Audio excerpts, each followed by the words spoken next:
Владата да не бара гаранција од ЕУ потребен е механизам што ќе овозможи уставните измени да не бидат неповратни. Ова го анализира професорот по политички науки Огнен Вангелов во интервју за телевизија 24. Според него, ако еднаш се усвојат уставните измени за внесување на бугарите во уставот за кој е потребно Бадентерово мнозинство, нивното поништување би било политички невозможно. Вангелов смета дека уставните експерти треба да најдат механизам со времено дејство, со кој евентуално идно бугарско вето би имало политичка цена за Бугарија. Гаранцијата треба да биде таква што треба да се најде механизам тие уставни измени да не бидат неповратни, односно евентуално идно бугарско вето да ги извадат од сила тие уставни измени. Тоа уставно-правните експерти треба да го најдат механизмот како тоа би можело да се изведе во сегашните уставни рамки. Мислам дека тоа е изводливо и дека уставните експерти може да најдат такви моделитети и такви внатрешни заштитни механизми можат до одреден степен да го направат идното бугарско вето прилично скапо за Бугарија.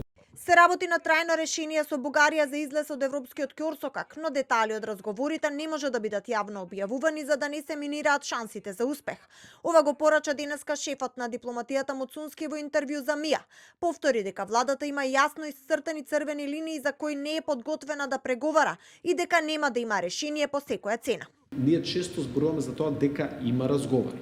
Ние не смееме да ги споделуваме деталите од тие разговори, бидејќи ако почнеме со јавноста да ги споделуваме, тогаш ги осудуваме на неуспех.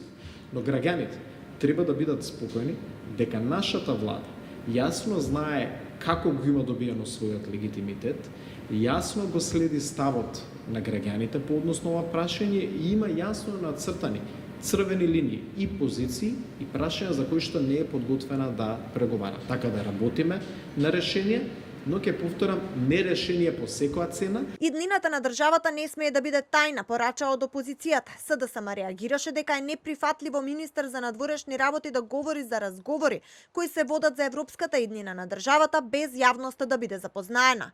Инаку пред 2 недели евроамбасадорот Трокас изјави дека за драдорот на јавноста се бара решение за деблокада на патот кон ЕУ. Порача дека се надева на решение и дека се прави многу работа која не е видлива, но има единствена цел – старт на преговорите со ЕУ.